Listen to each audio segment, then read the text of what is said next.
Lalu yang ketiga yang sore ini, ada banyak pertanyaan juga. Pak, misalnya ini yang saya mau sampaikan buat Anda. Pak, saya ini sudah berdoa lama sekali, tapi kok saya belum dijawab ya Pak. Saya itu kepingin nama saya disebut oleh Pastor Philip di saat teduhnya. Tak tunggu-tunggu, saudara siapa gitu lagi ngalamin dan tepat gitu. Saya kepingin saya doa begitu. Kok saya belum dijawab-jawab ya. Dan itu bukan sedikit, cukup banyak. Bagaimana mereka bertanya, Pak bagaimana saya ini sudah sekian lama kok seolah-olah doa saya kok belum didengar. Saya mengerti menunggu itu waktu yang tidak enak. Tapi di tengah-tengah seperti itu saya bilang buat bapak atau ibu atau keluarga saudara, saya bilang begini, waktu Tuhan itu bukan waktu kita. Yang kamu jaga hari ini fokusnya bukan lagi lihat pada persoalanmu. Fokuslah kepada keadaan rohanimu, bagaimana kita bertumbuh. Saya percaya nanti di tengah-tengah pertumbuhanmu, kamu itu bisa tenang. Sekalipun persoalan belum selesai, ada waktunya nanti. Dan satu ini, memilihlah untuk tetap percaya kepada Tuhan. Tidak boleh mengalami sebuah kekeringan rohani. Tidak boleh mengalami sebuah kelelahan rohani. Terus menanti waktunya Tuhan. Dan saya percaya Tuhan itu tidak akan pernah meninggalkan kita. Katakan amin. Ada waktu-waktu di mana Anda akan melihat sebuah waktu yang namanya waktu Kairos. Ya Anda sering kali dengar ini. Ada dua waktunya Tuhan. Waktu Kronos dan waktu Kairos. Waktu Kronos adalah waktu yang itu adalah waktunya Tuhan. Tapi mungkin gak terjadi apa-apa. Seperti biasa aja. Seperti biasa seolah-olah kita doa pun kayaknya belum didengar atau tidak didengar. Sepertinya begitu. Tapi itu ada di waktunya Tuhan. Tuhan tuh melihat hidup kita. Makanya di waktu Kronos itu Anda menaburlah dengan kesetiaan. Anda terus berbuat baik. Anda terus melakukan kebenaran dalam hidupmu. Nah di dalam waktu itu Tuhan akan mengakhiri dengan waktu yang namanya waktu Kairos. Waktu yang dimana tiba-tiba kita melihat mujizat Allah terjadi dalam hidup kita. Tanpa kita mungkin sadari tiba-tiba datang mujizat Tuhan dalam hidup kita. Nah dua waktu ini bekerja dalam hidup kita. Nah apa yang harus kita lakukan? Coba buka Alkitab kita. Mazmur 27 ayat 1. Mazmur 27 ayat 1.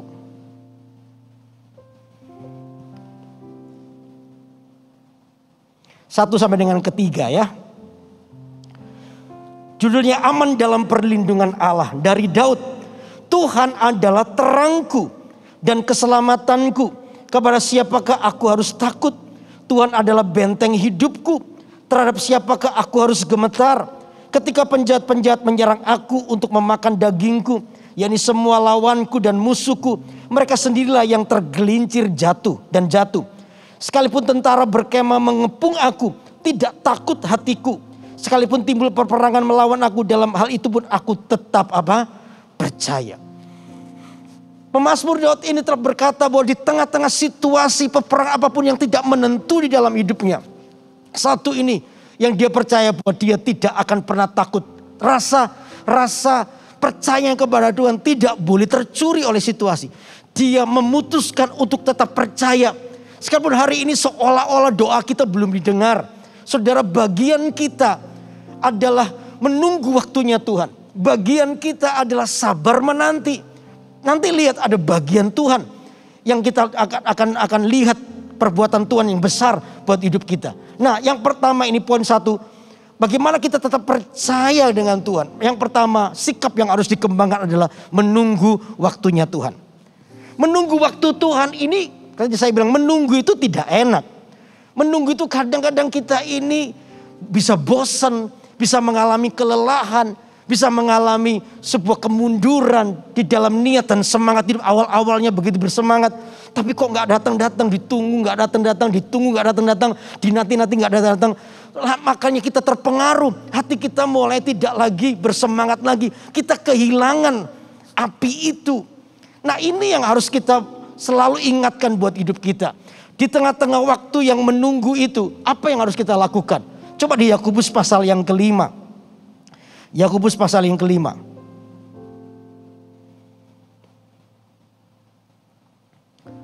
Yakobus pasal yang kelima ayat yang ketujuh. Anda sudah hafal ini ya. Yakobus pasal kelima ayat yang ketujuh. Ya.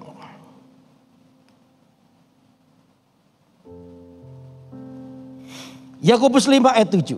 Karena itu saudara-saudara, bersabarlah sampai kepada kedatangan Tuhan. Sesungguhnya petani menantikan hasil yang berharga dari tanahnya, dan ia sabar sampai telah turun hujan musim gugur dan hujan musim semi. Dikatakan begini, karena itu saudara-saudara, bersabarlah sampai kepada kedatangan Tuhan. Sesungguhnya petani yang diberi contoh untuk kita ini bersabar itu petani. Bersabar dalam banyak hal. Pertolongan Tuhan buat hidup kita.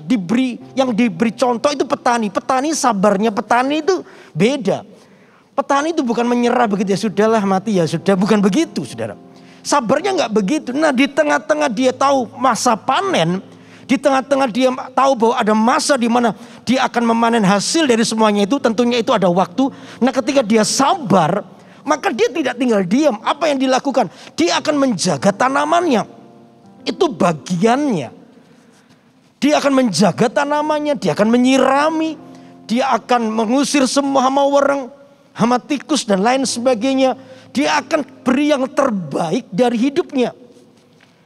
Dia tidak lelah menunggu, dia tidak capek menunggu, dia tidak biarkan hasilnya nanti ini tidak baik. Dia tahu nanti ada hasil yang baik, sekalipun belum kelihatan, tapi dia tahu nanti yang terbaik. Sama dengan menunggu waktunya Tuhan, semangat ini yang harus ada. Saya percaya Tuhan pasti tolong kita. Katakan amin. Tuhan pasti tolong kita. Tentunya jawaban doa itu Tuhan tuh punya cara. Ya kita tuh tidak boleh mengikut Tuhan tuh menyalahgunakan Tuhan. Kapan kita menyalahgunakan Tuhan? Ketika kita itu doa kita itu kita coba drive setir Tuhan dengan keinginan kita. Tuhan tuh harus menuruti keinginan kita. Kadang doa kita itu kita ini sudah punya cara. Tuhan nanti begini ya, kira-kira begini ya, nanti begini ya, nanti begini. Tuhan itu kayak kita atur dengan cara kita.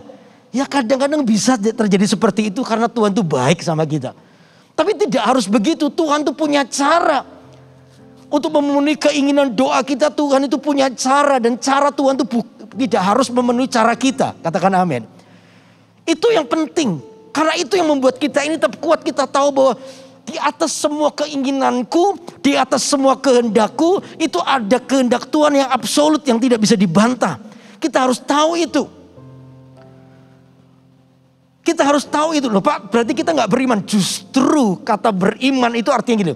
Kita ini setuju dengan apa yang Tuhan yang lakukan dalam hidup kita, itu beriman. Kalau kita menentang Tuhan, lalu ketika Tuhan lakukan A, lalu kita mencoba B, lalu dengan ketika keinginan kita nggak dipenuhi, kalau kita marah, kita kecewa dengan Tuhan, ngancam Tuhan, meninggalkan Tuhan, itu namanya, kalau orang Madura bilang sakarbi dibi, itu namanya, tahu saudara? Sakarapnya sendiri itu namanya. Nggak bisa begitu.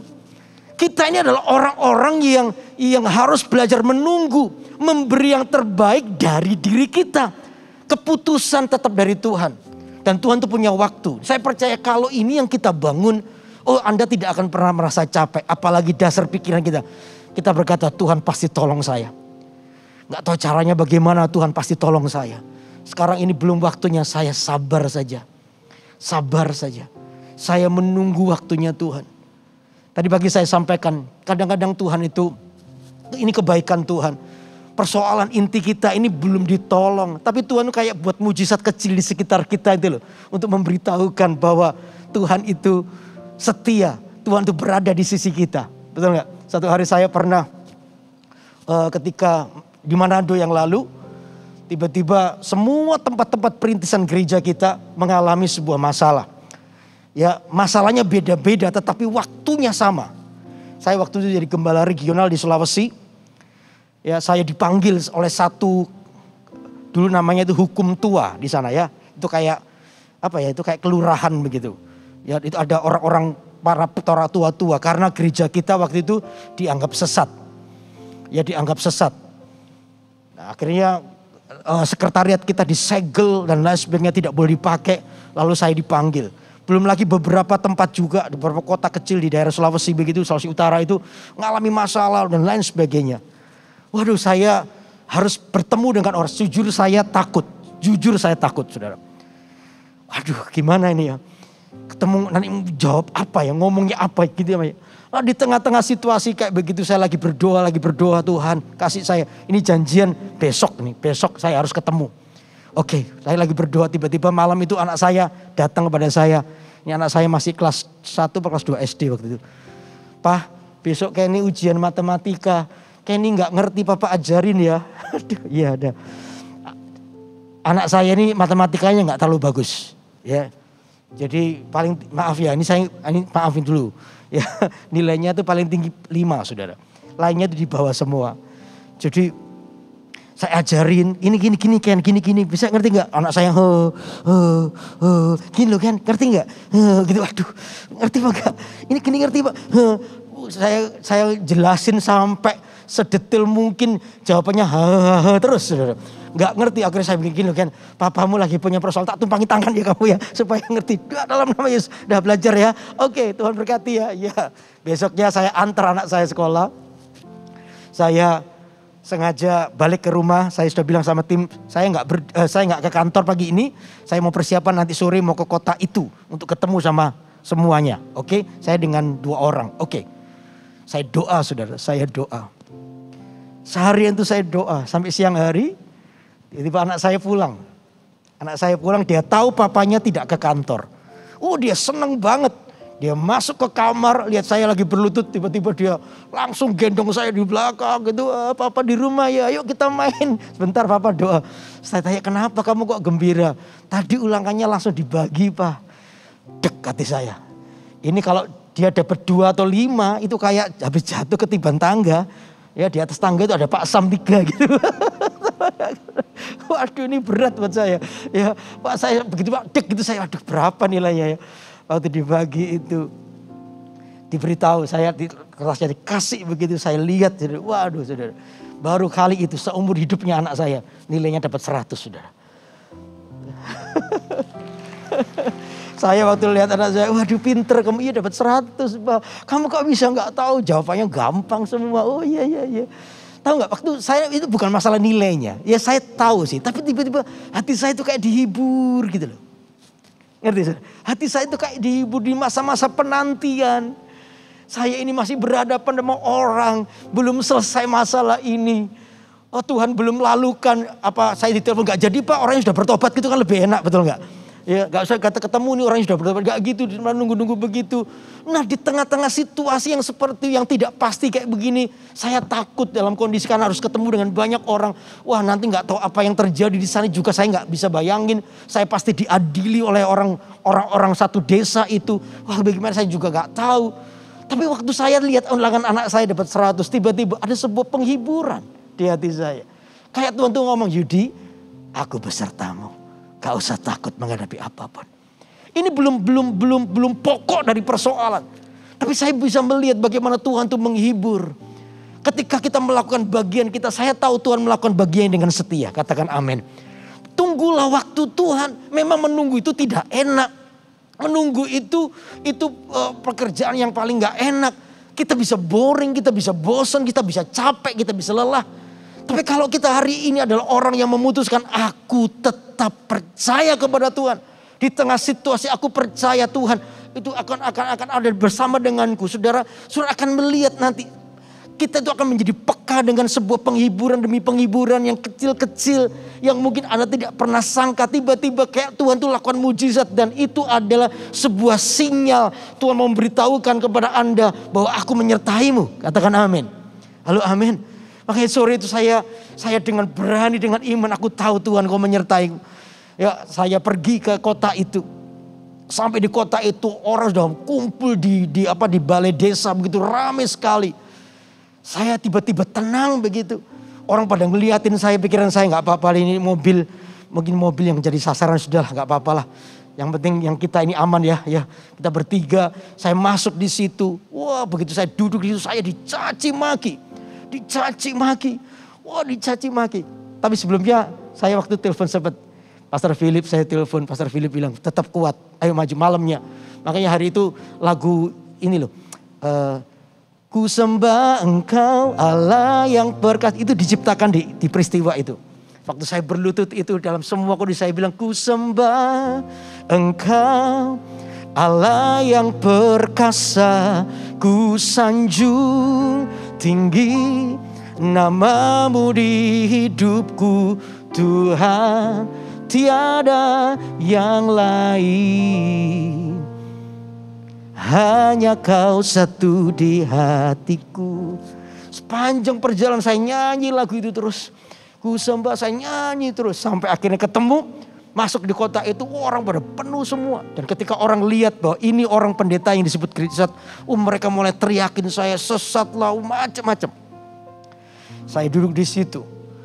Ya, bersama dengan tim 3 orang. Saya dicerca macam-macam, dimaki-maki dan sebagainya.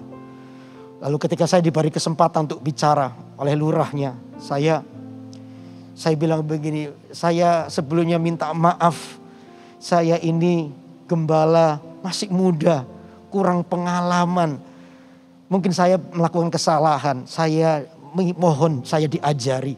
Kira-kira tuh saya salah di area apa. Dan kalau memang itu adalah sebuah kesalahan, saya mau berubah. Kira-kira apa? Lalu ditanyain. Oke, bapak-bapak yang bilang sesat-sesat tadi, kira-kira pendeta Yudi salahnya apa? Di mana sesatnya? Tidak ada yang ngomong. Tiba-tiba satu yang bicara. Dan gini, bapak sesat karena kebaktian itu di kursi. Kenapa bapak ibadah duduk di tikar? Waktu itu gitu, saudara. Waktu itu kita ini lagi training doa. Yang ngajar itu Kiolan sebenarnya. Yang salah bukan saya, sebenarnya Kiolan yang salah. Dia lagi training doa. Tiba-tiba gitu, ya memang diprovokator. Waktu saya ditanya begitu, saya sampai speechless, nggak bisa jawab, saudara. Ini Kristen sejak kapan ini? Pertanyaannya kok gini gitu loh. Wah, itu lurahnya ngerti. Saya nggak jawab apa-apa, lurahnya yang marah, saudara. Orang itu dimarahin sama lurah. Cuma itu, ada lagi nggak? Nggak ada lagi. Sudah bubar. Udah ini provokator. Kalian semua bubar. Saya cuma diam. Akhirnya semua bubar satu persatu. Pak lurahnya akhirnya jelasin semuanya. Akhirnya semua damai pulang-pulang begitu. Saya setelah itu pamit sama lurah. Ya sudah Pak Yudi tenang aja, pulang aja ya. Saya pulang di mobil. Saya bilang gini. Walah cuman begini ternyata. Apa yang kamu takutkan belum tentu itu yang terjadi. Halo, amin. Apa yang kita bayangin lalu kita ngalami ini, nanti ngalami ini. Siapa bilang belum tentu, saudara. Alam itu sanggup meluputkan hidupmu pada waktunya. Amin. Jangan berasumsi dulu hidupku hancur. Oh belum tentu. Siapa bilang. Tuhan tuh sanggup yang mengubah dari 1% menjadi 100%. Lihat ini aku gak punya apa-apa. Ini aku gak bisa apa-apa. Siapa bilang. Tuhan sanggup mengubahnya. Makanya saya pulang, saya bilang Tuhan thank you. Ternyata cuman begini. Ini hatiku, ampuni aku yang kurang percaya. Aku ini takut Tuhan, ampuni saya. Ternyata gak ada apa-apa. Tuhan tuh lihat, Tuhan kayak membalikkan tangan begini, gak ada apa-apa. Karena itu tunggu waktunya Tuhan. Jangan capek. Kalau Anda lelah itu, kepercayaan kita berubah. Kepercayaan kita berpindah kepada yang lain. Nah itu lebih mengerikan. Karena kita mulai capek, lalu kita mulai melihat sesuatu. Contoh di Alkitab ya. Contoh, coba 2 Tawarikh. Kok 2 Tawarikh? Bentar, saya lihat dulu. 1 Raja-Raja pasal 18 coba. 1 Raja-Raja pasal 18 ayat 21 dan 22.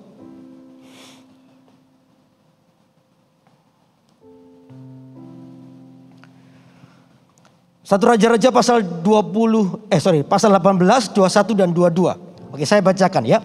Lalu Elia mendekati seluruh rakyat itu dan berkata, berapa lama lagi kamu berlaku timpang dan bercabang hati?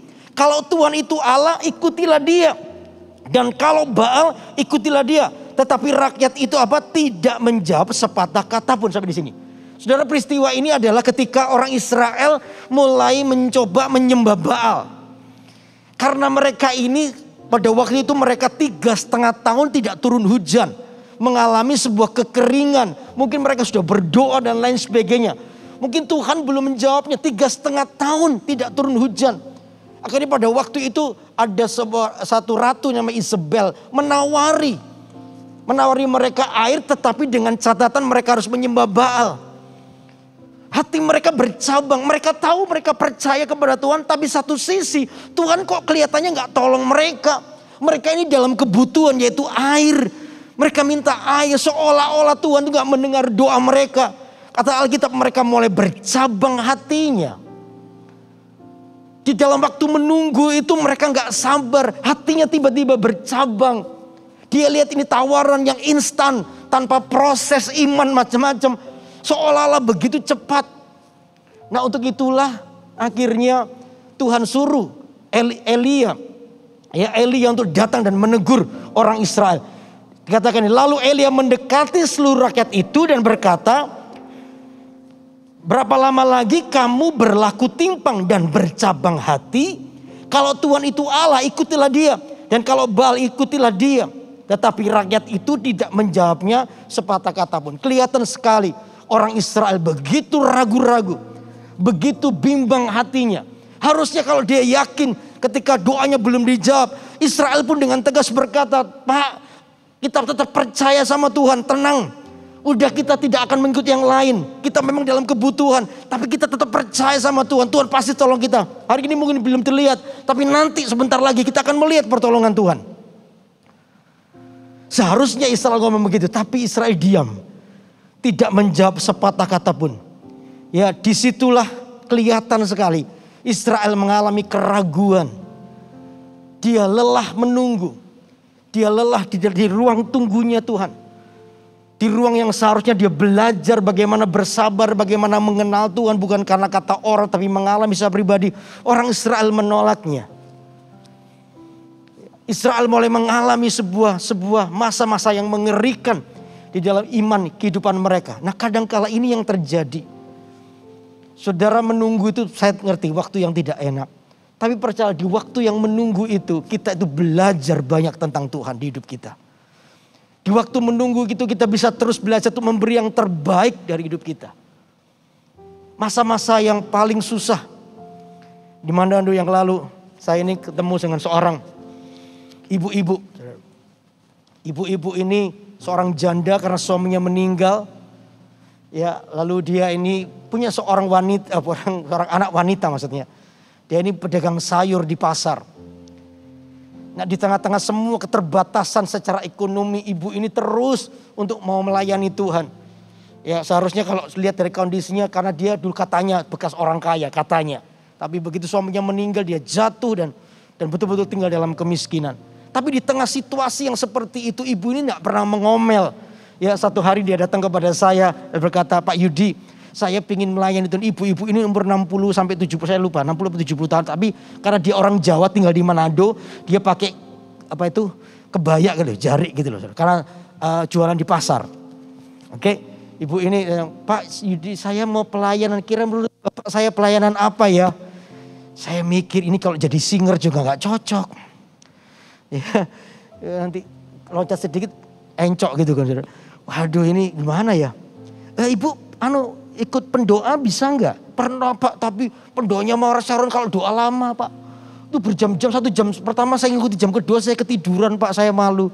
Waduh apa ya?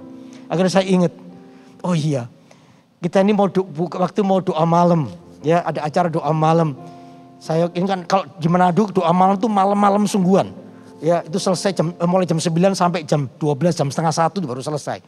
Jadi betul-betul malam. Bukan tengah malam loh, bukan tengah-tengah begitu, nanti malam sungguhan. Jadi akhirnya saya ibu gini, ibu boleh nggak bantu bikinin teh? Oh iya Pak, saya bisa. Ya oke nanti gereja akan siapin semuanya, ibu tinggal buatin aja ya buat orang yang ikut doa malam. Oh iya Pak, nggak usah deh Pak, saya siapin semuanya. Loh jangan ibu, nggak apa-apa Pak. Oh dia beli gelas sendiri, saya sampai aduh ya sudahlah saya hargai jemaat ini. Akhirnya dia bikin saudara.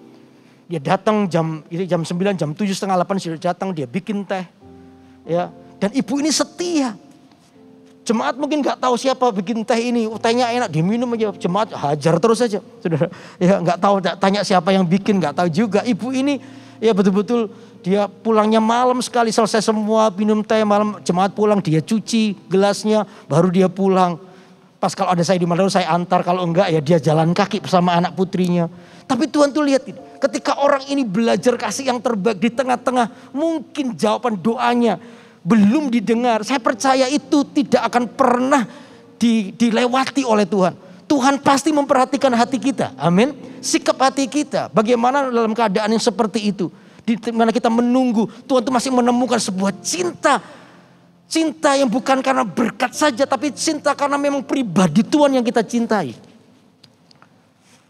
Satu hari ada peristiwa. Ada seorang anak muda yang perutnya sakit. Lalu pemuda ini karena ada teh di situ. Dia turun, saudara. Dia turun minum teh. Lalu dia naik lagi untuk doa malam. Ketika doa malam itu perutnya merasa enak karena ada yang hangat masuk begitu. Nah setelah ibadah selesai pemuda ini kepingin minum teh lagi. Nah begitu minum teh melihat anak gadis daripada ibu itu. Lalu mungkin anak muda ini jatuh cinta, saudara. Lalu dia dekati saya, "Ko, itu siapa ya, Ko?" "Oh itu ini." "Kenapa?" "Itu anaknya ibu itu." "Oh iya, kenapa?" "Kamu jatuh cinta." "Kelihatannya aku jatuh cinta." "Oh kelihatannya." Akhirnya udah proses dikenalin deket-deket, akhirnya jadian sungguhan, saudara. Jadian sungguhan, senang juga, ibu ini senang. Saya bilang sama anak itu, "Coba kamu bilang sama papamu." Karena maaf bukan masalah soal karena ini orang punya juga gitu loh di Manado. Jadi coba kamu mau pacaran dengan kira-kira orang tamu setuju nggak? Orang tuanya telepon saya, "Gimana Pak Yudi orang itu?" "Ya baik, dia rohani dan luar biasa." "Oke Pak, kalau gitu saya setuju." "Oke, ya akhirnya jadian, saudara. Jadian, senang pacar, akhirnya mereka menikah. Saya berkati dia. Dah selesai itu, 1 minggu setelah itu ibu ini datang kepada saya, "Pak Yudi, saya mohon maaf ya Pak." "Loh kenapa? Boleh enggak nanti 2 hari Jumat saya enggak bisa bikin teh Pak." "Oh enggak apa-apa, tenang, saya bisa bikin teh sendiri." "Kenapa?" "Saya mau pergi Pak." Ya. Saya pikir pergi mau liburan, ya sudah liburan. Ini sudah tahunan gak pernah liburan aja gak apa-apa ya pergilah. Paling saya pikir ini karena saya tahu situasinya paling kebun binatang mana, sana kebun binatang mana gitu loh. Saya pikir begitu, saya iseng-iseng tanya, "Mau kemana Bu?" Dia malu-malu diam, "Saya mau ke Inggris Pak." "Iya ke Inggris." Saya bilang, "Loh kok ke Inggris? Serius ke Inggris?" "Iya Pak ke Inggris." Saya ini bukan mau meremehkan, cuma kaget gitu loh. "Loh Inggris, sungguhan Inggris?" "Iya Pak, anak saya bulan madu ke Eropa, saya ke Inggris, ke Belanda, ke Belgia, ke Perancis. Saya diajak Pak, boleh ya Pak?" "Ya boleh, gak apa-apa, itu anakmu bukan uang saya, tenang boleh saya. Gak apa-apa, pergi aja." "Oh iya, oke, waduh iya. Saya bilang, "Bu pendetamu aja belum pernah ke situ, kamu kok sudah pergi duluan?" "Ini berkat Tuhan." "Ya udah pergi." Saya doakan dia pergi. Saya ketika dilihat begitu saya senang, saya coba belajar satu ini loh. Orang setia menunggu waktunya Tuhan tidak akan pernah dipermalukan. Halo amin. Beri tepuk tangan dulu buat Allah yang besar. Karena itu sabar. Ayo sabar. Sabarnya katakan seperti petani. Menanti yang memberi yang terbaik buat Tuhan. Halo amin. Terus memberi yang terbaik. Nah memberi yang terbaik itu apa? Ini poin yang kedua. Apa yang kita lakukan saudara? Tetap memberi yang terbaik. Di tengah-tengah penantian itu menunggu, beri yang terbaik buat Tuhan. Ada bagian di mana Anda lakukan. Coba ayat yang di 1 Raja-Raja tadi ya, pasal 18 ayat 34.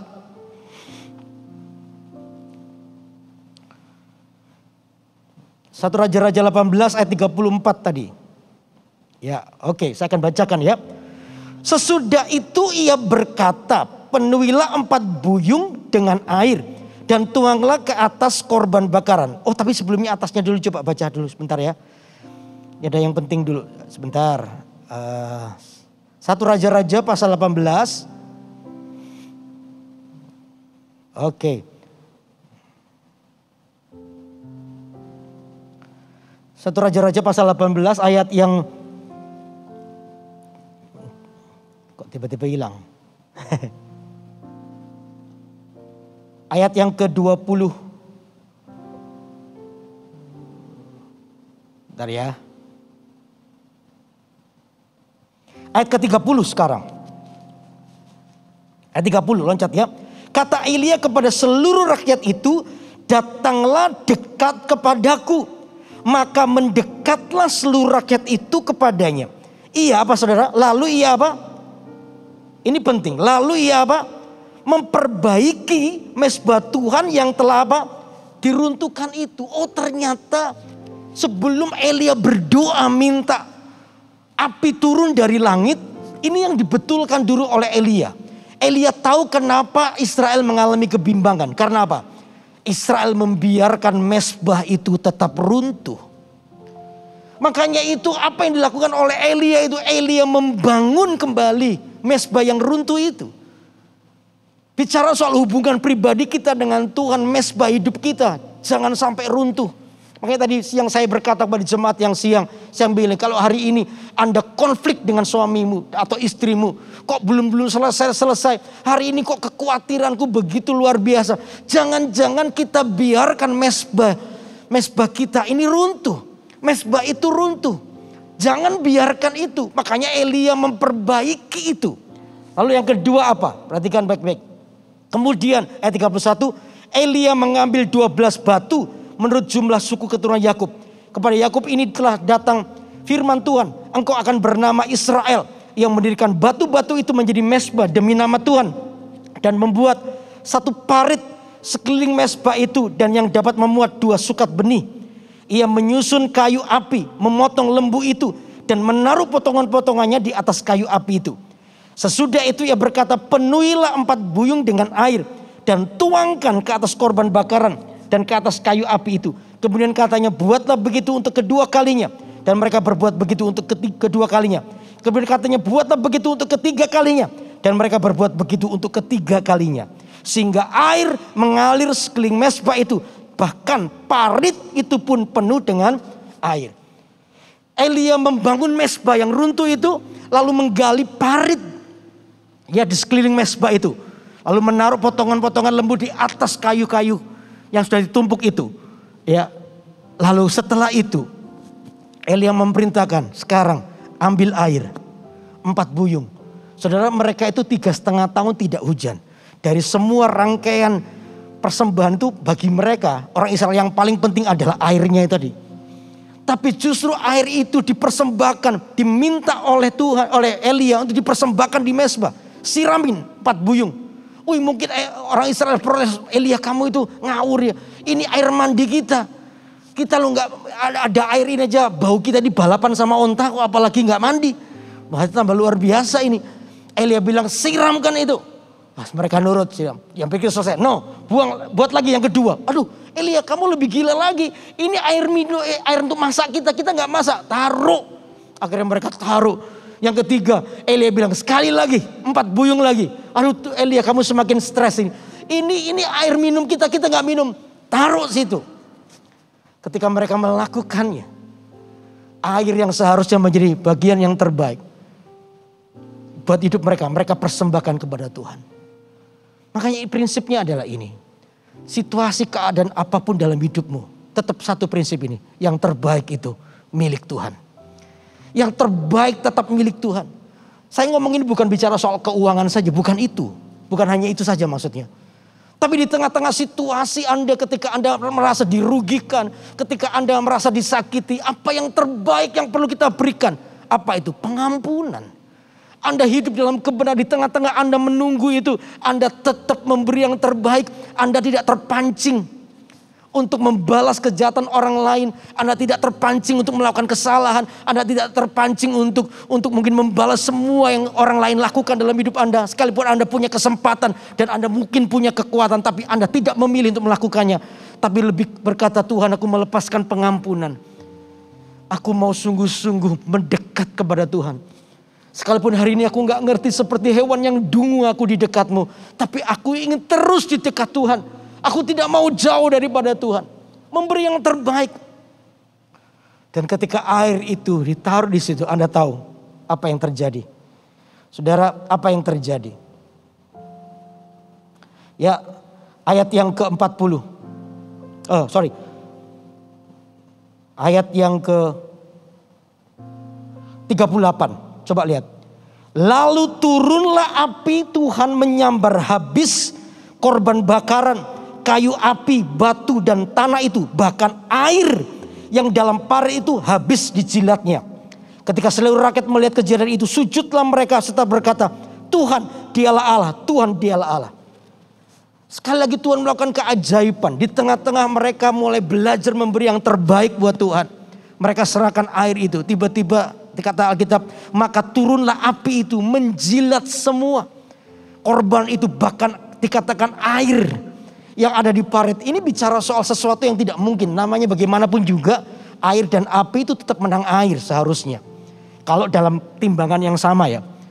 Air tetap menang. Tapi kalau dijilat itu berarti air itu bisa tiba-tiba habis oleh karena api-api itu gak pernah padam. Sesuatu yang mungkin tidak masuk di akal kita. Seharusnya api disiram oleh air dan padam. Tapi ini enggak, justru apinya yang menjilat air.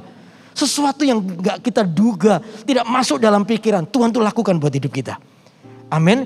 Saya percaya Tuhan itu suka melakukan sesuatu yang ajaib di hidup kita. Apa yang tidak pernah kita harapkan, tidak kita tahu. Tiba-tiba justru itu yang Tuhan lakukan. Wow. Saya ketemu dengan banyak kesaksian. Bagaimana orang di luar dugaan. Oh begitu ajaib. Kok bisa? Kok bisa? Orang-orang yang ikut-ikut saat teduh. Bagaimana mereka tiba-tiba namanya disebut. Dan persis mereka juga tanya. Kok bisa ya Pak? Dan itu persis. Itu persis tepat. Saya percaya Tuhan mengasihinya. Saya bilang Tuhan mengasihimu, Tuhan mendengar doamu. Bahkan jumlah rambutmu Tuhan pun tahu.